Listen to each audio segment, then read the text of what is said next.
Just pulled our knife out of the tempering oven. I did a second temper. Most makers do recommend 2 tempers. Some go as far as 3 or 4, possibly more than that even. I think that's a little extreme. I always do 2, just to be sure. And the reason I don't do them back to back is I use a toaster oven for my tempering, and it's a little hokey. I have 1 thermometer in the front and 1 in the back, and they usually are about a 25-degree difference. And I'll do 1 right after the quench. After it's quenched, it's very susceptible to cracking, which is bad.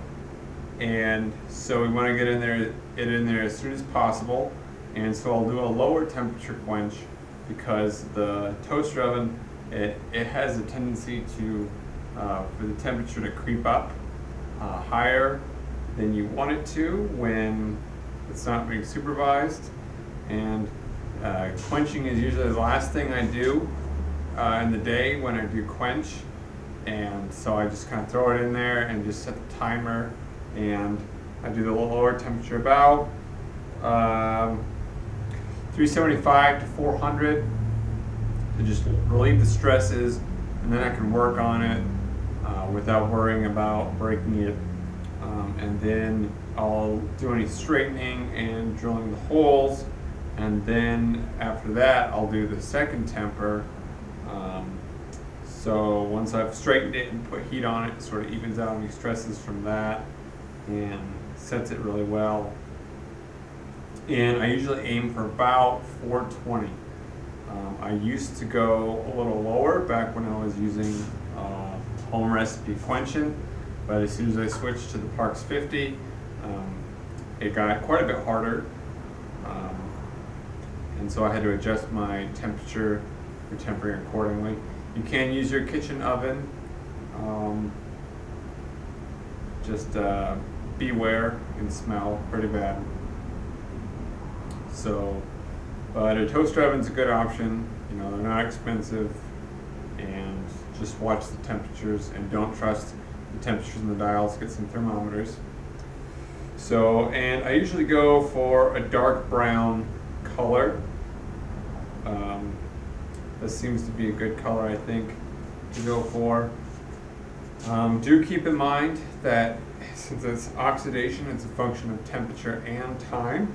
So if you put it in there for quite a while, or do several tempers in a row, ours was freshly exposed steel from when we sanded it down for straightening it.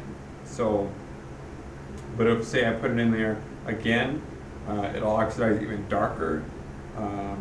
Even though it's at the same temperature, it's not going to hurt the steel, but you will get those other colors, purples and maybe even higher than that. That is indicative of higher temperatures. So don't freak out. If it is in there for a long time, I've had blades sitting there for 3 or 4 or 5 hours. You know, if I forget to turn it off or something, and it's, you know, all purple, and the steel's fine. You just have to know about that. So now we're going to taper the tang. I don't like a lot of blank spaces on my pieces, so you have this blank space in the blade. So that's what we clay coat it and quench it with the clay and get that something to draw the eye visibly. And the same thing with the tang. I don't like this plain rectangle. I think a nice taper, not only does it give a good balance and a good feel and take weight off, but it just draws the eye. It's that visual cue, and I think that's important. And ever since I started doing it, I haven't done any without. I really like it. And so some people will scribe a center line. I don't. I just sort of eyeball it. I'm pretty confident in that. And it's kind of up to you. So what I'll do is, this is our same belt we did the bevels on. I'll kind of get it flat and just put more pressure on the back, and that's going to take more off the back. Now, like I said before, these belts at the joint, they've got a good flap to them, and that's very bad for this, because it's going to do two things. One is you think you've got this flat, but it's flapping, it's really curved up here in the front. And when you put your flat scales on, it's not going to be snug fit. And so you want this to be perfectly flat, and your scales to be perfectly flat. And if you've got this belt flapping, then they're not. Second thing it's going to do is it's going to give you a false impression of where this flat ends. So if this new flat we have only comes up halfway, and when we put something flat, then we're going to have this gap right here, and that's very bad. And usually I like this new flat to come up here where our first plunge line is.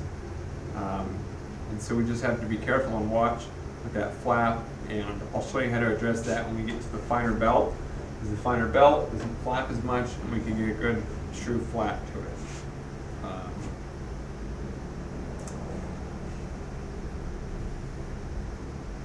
I think that's just about it.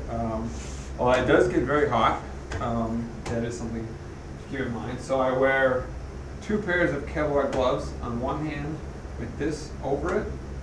It doesn't get hot enough to, hopefully, to ruin the temper on the blade. This is soft anyways. But even if it's 300 degrees, it's still going to burn your hand. So I do wear that, and I put it in the water quite often.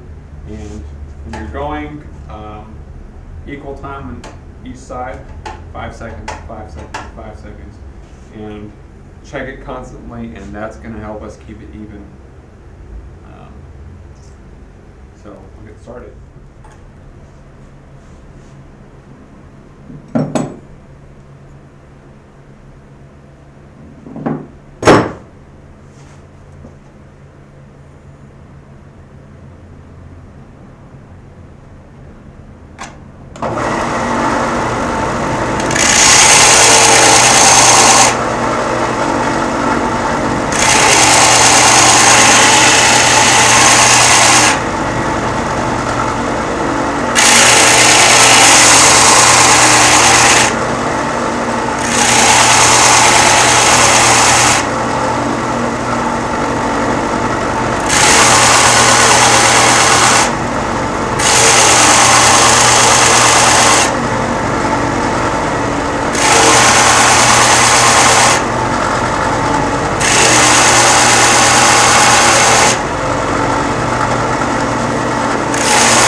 So one problem I've been coming across quite often is if I have a warped blade and I straighten it, the warp comes back when I start grinding, and that's very frustrating. So I'm going to re-straighten this, give it a quick low temperature temper, and hopefully we can try again.